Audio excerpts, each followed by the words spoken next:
Hello internet, and today we got the new characters. We got MIZUSUMI Aya. Now you might be wondering, why do we know about this as a new character? Because in the official page, they haven't really released anything about them yet. Usually they would release like the PVs or previews. I think by the time this video goes out, you might already see the previews of them. But in game, if you would check out the archive right here, they already included the characters. I wonder why. There's two new characters, right? We got Aya right here, and the other new character in the archive you can find is Kokardi right there, looking pretty sick. Right now, I would expect them to not be available until they get released on the official page. Maybe they did an oopsie. Maybe Intern Kun did not think of this long enough. But hey, let's just check out the character and what they do. Now, I will say, long story short, Aya seems ridiculously good. Now, before the video starts, this video is sponsored. Download the game using my link. Supports your boy. And second thing that I want to mention, this is just opinionated, right? This is a discussion more like. And I would like to know what you think about the character on her own. First of all, we'll take a look at the S1. This is usually the simple skill, but with her S1 even, take a look at this. This is one of the more like annoying S1s I've seen. Usually S1's like, oh, you touch them, you don't do too much, but this S1 has a 25% chance to reduce all anime skill cooldown by 1 turn. Every time she touches anyone with S1 is a 1/4 chance that someone's gonna get a reset on one of their skill. It's only by 1. Wait, hold on. I just realized it's all animus' skill cooldown by 1 turn. So everyone on the field, there's a 1/4 of a chance that every single one on the team gets a -1 turn cooldown. Now imagine this Aya with Plume. Plume already has really low cooldown, and then you get a random like cooldown reduction because Aya just decided to click S1. That seems ridiculous already, right? Heard the fact that a lot of people are going for Halloween as a shell option now because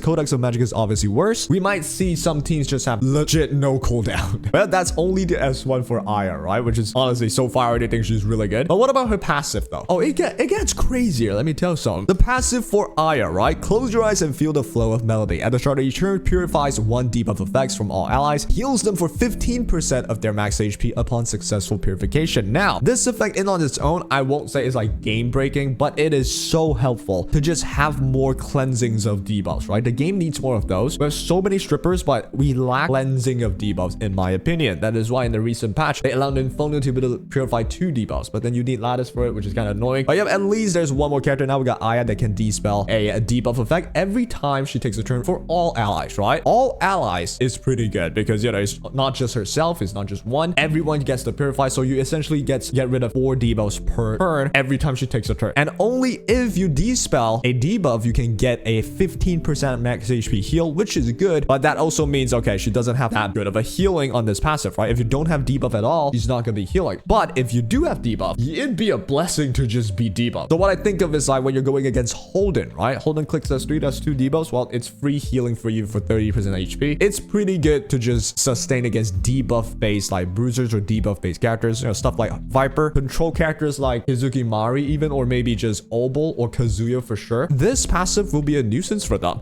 Now, once you dispel, what's important is what the S3 does, right? You would dispel everybody. S3 can now be clicked because you dispel the control effect. Let's see what Aya's S3 is all about. So, sound guide. Listen carefully. This is the melody's echo. MIZUSUMI Aya increases all allies' turn meter by 40%.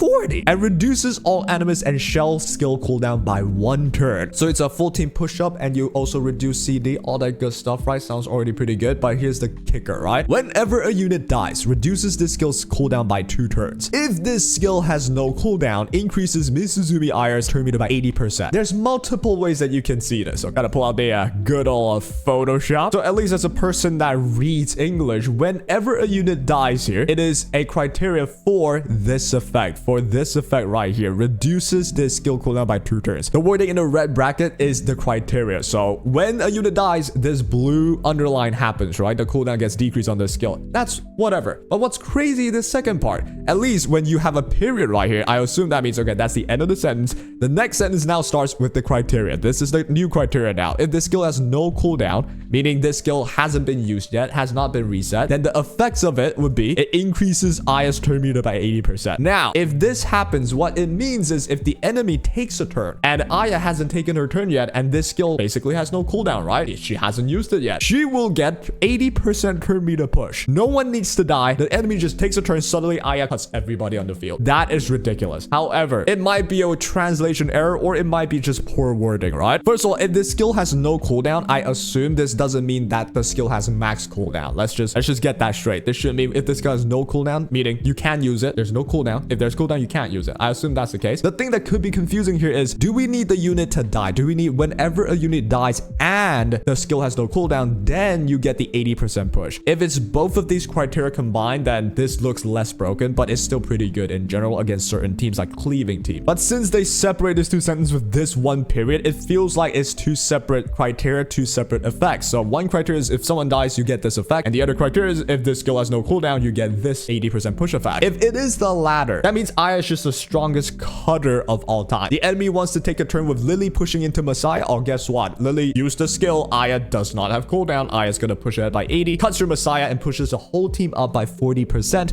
by using the same skill and even reducing cooldowns, which is just awesome, right? All of that while having a passive that, oh, even a slower setup against maybe a Plume, perhaps, right? Plume has a bunch of debuffs. You can just dispel all the Death Shred, all the stuff by just taking your turn. At the same time, you'll heal up as well, which makes it pretty good. And all in all, the S1 in the Bruiser setup, when your Bruiser has just a way easier time to use more skill, because this S1 could suddenly just make you do more skills, right? Your skill just has -1 cooldown. Plus the S3 also comes in a -1 cooldown. That is a lot of the cooldown reduction. Your Rahu, your Holden, when used with Aya against the enemy Bruiser, has a way easier time to use their skill, and that could be a difference maker. With all that said, Aya seems to be ridiculously strong in my opinion. But I will say let's not overhype it. There is certain weakness when the enemy does not have debuffs, say, right? If they don't have debuffs on you, you have no heal on Aya unless you rely on certain shells, which I don't even think there's any realistic shells that have enough healing for everybody, right? Without any sort of healing from a kit. But as a support character against any teams with any debuff, against a Viper with a speed down or attack down, against a Holden with the attack down, the strips, all that, those will be really good in feeding heals to your team through Aya. Plus in the end, just having more cleansers is just a really good thing that happens into the game, because that way it's harder for people to play the same like CC team that's, I would say, quite popular around like Diamond, Plat, maybe even Master as well, where people would go like Lilium and then they start going Obol, Kazuyo, or they'll draft normally, and the moment they cannot cleave the enemy or the moment something goes awry, they slam a random Obol at the back because they know there's not enough cleanser. Maybe they already picked the Ling Lure and there's just not enough cleansers anymore, and it seems we're about to lose a Bruiser fight. I'm gonna slam that Obol at the end. Suddenly Obol starts stunning, and because F-Res doesn't really work perfectly, where you could have 300 F-Res, you cannot fully resist consistently an Obol that has 100 F accuracy. I've tested it on stream. It's not consistent, so it's hard to really deal with that. So with something like Aya, I can really just say I am gonna purify debuff is absolutely awesome. I think Aya is absolutely a must-pull character. Like, after all, she is a green character. You should have tons of summons saved up, unless you've been spending them. I hope you don't though. But that is pretty much all for Aya. Let me know what you think. I think she will just be generally pretty strong. In terms of build, we're looking at like Gigabyte. We're looking at Strive as well with Bloodbath to just keep ourselves alive. Every time someone touches her, she gets a push up. Gigabyte pushes herself up even more. You keep getting the passive to activate, get a healing, get rid of debuff. S1, if there's nothing to do, you could just S1. You could suddenly decrease everyone's cooldown by 1 turn. That seems to be fairly annoying. Now, definitely there are weaknesses, like if the enemy does not have debuffs, Aya doesn't have heals at all. So people might just go balls deep into Aya. I would love to do that actually. Please, God, no. All right, let's stop being weird and let's check out the other new character. We got Kokardi. This guy, a husbando in this game, and he looks pretty cool, right? He's got a lizardy aesthetics to him, right? And let's check out his skills and all that. We'll start with the S1. Should be the simplest one. Debt of Favor are difficult to repay. Kokardi stirs the flame, dealing 240% damage to a single enemy, applying 1 stack of Calamity Flame to himself. Now, I've read this on stream before, but Calamity Flame is essentially his main playstyle. Let's read what Calamity Flame does. Each stack of Calamity Flame increases true indirect damage added by Flame Strike. Flame Strike is his S2 later that we're gonna check out. It's in the S2 that we're gonna like be able to read, I think. Yep, we'll check it out later. With a damage increase equal to 1.5% of the target's max HP, not exceeding 20% of Kokardi's attack. You can stack it up to 16 times, while this cannot be dispelled. 16 times mean you can do up to 24% of the target's HP as damage increase by using Flame Strike. So when you're hitting someone with high HP, like a Sonya, for example, let's say you're attacking like a 50k HP Sonya, you'll be obtaining 24%.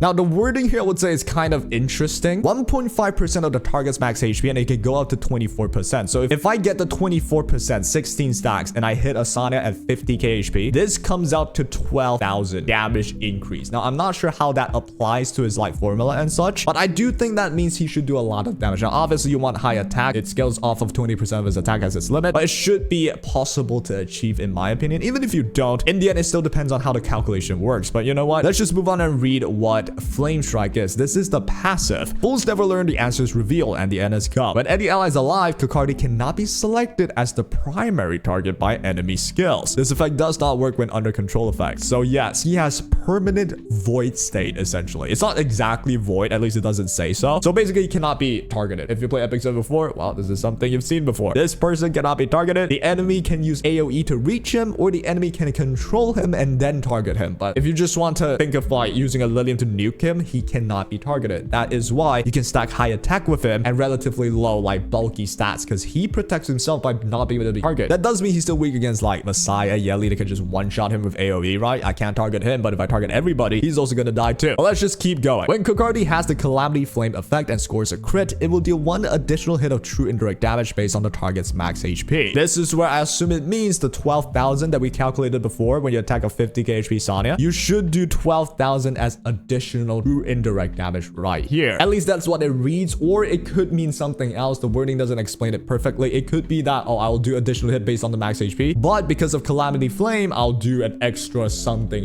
damage based on the enemy target's max HP as well. Not exactly perfectly worded, like clearly I would say, or maybe I'm just stupid. But let's just keep going. After every 2 actions from Kokardi, he deals 300% damage to all enemies, increases all allies' turn meter by 20%, and applies crit rate increase for 2 turns, and then applies 2 stacks of Calamity Flame to himself. So here we see Kokardi actually wants to take multiple turns. The more turns he takes every 2 actions, he get a push up for the whole team, crit rate up as well, and you get Calamity Flame. 2 stacks of them this way. The more Calamity Flame you do, the higher it is your damage output with Flame Strike. Now do note that Calamity Flame says it increases the true indirect damage added only by Flame Strike. Now I'm not sure if Flame Strike means it's the 300% damage to all enemies, or does it mean that, oh, Flame Strike is just a passive that gets you to be able to have Calamity Flame, and every attack he does now deal indirect damage. It's not exactly clear yet. We gotta wait until we see like the PVs. We should probably wait until we get the character itself. It's not exactly perfectly worded, I would say, or at least maybe I'm overthinking it. But from what I understand, this should mean when you get Calamity Flame, you can only get the indirect damage through Flame Strike, and Flame Strike is a passive, but then it's a passive that also has to, after every 2 turns, you deal damage to all enemies, 300% of damage. It's not that high of a percentage, but the true indirect damage being applied to this should add up to a lot. We're talking 10k over on like very bulky characters, and it's true indirect damage to it actually ignores defense, so it should also hit hard on stuff like Rahu even. But let's just check out the S3. Pay out or bleed out, these are the rules. Kokardi unleashes Blazing Flames, applying crit rate up to himself for 2 turns, and then dealing 360% damage to all enemies. So this is perfect. He self buffs himself first and then attack. That's awesome. Some skills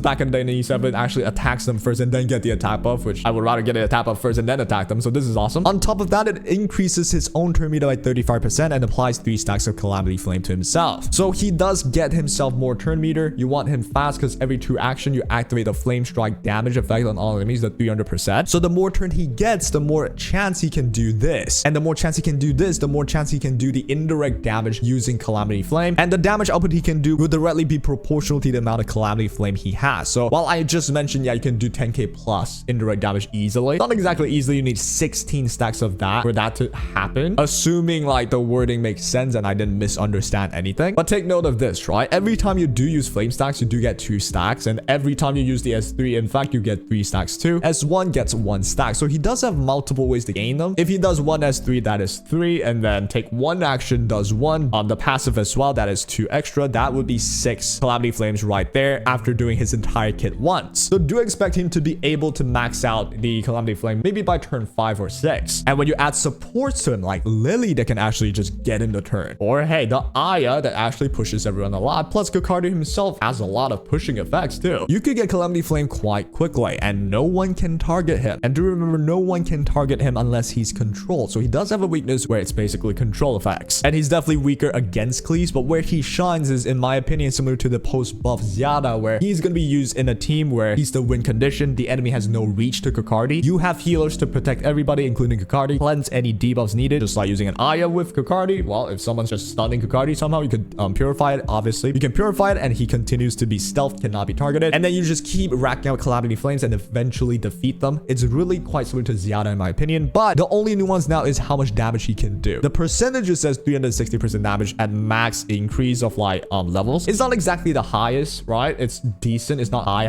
Like if Messiah definitely will do more damage, direct damage compared to Kokardi, but Kokardi's playstyle is to get Calamity Flame and utilizing indirect true damage. So his damage should rack up as time go by. Somewhat similar to how Zyada would work in my opinion, but he definitely does come with his own weakness. Like if he's against a Zyada, well, you're in a element of disadvantage, and Zyada has a lot of AoE. If you're against a cleave like a Psy, he would die before he even gets to move. If he's against stuff like Sanya on the enemy end, like maybe even like a Rahu on the enemy end, he could outpace the tankiness of like a Rahu Sanya and then beat them up before they beat you. But overall, do you have to pull him? First of all, I will say, well, you should have tons of normal summons saved up unless you've been trying to pull for like random characters, which I don't recommend because right now I'm missing Hellkid Zyada. Missing Zyada is such a shame, but I'm not gonna like just fish for a tadpole in the ocean, right? I cannot just hope I can get a Zyada off a permanent pull. It's pretty tough for me at least, so I decided to stop. So I do have like some summons saved up to get both of them, but I will say prioritize Aya in my opinion. There can never be enough cleansers in this game, especially currently. Really, like the cleansers we have are like just Nymphodeal, Lingluo, Sanya, maybe you can count that as, but she doesn't even do that great of a job because you can only cleanse 2 debuffs per turn. She does a job, but there's not really someone that consistently could deal with like debuffs. I would say only Lingluo's really the person that could do that, but then Lingluo could actually be stunned herself and suddenly she cannot do much anymore. But Aya can be stunned herself and still have things work out, right? You do have to max it though. This effect can trigger when unable to act. It's only when it's a level 5. Kind of annoying, but well, it's the price you gotta pay, right? Just a couple of ladders. And with that said, those are the newer characters and my take on it. What do you think about the new characters and who are you gonna be prioritizing getting? In my opinion, again, it's gonna be Aya as the priority, but both of them seems like they could shine well. I will say Aya more than Kokardi, but Kokardi certainly has his niche in my opinion. But yeah, that is my take, and let me know what you think in the comment section down below, and that'll be all. Take care.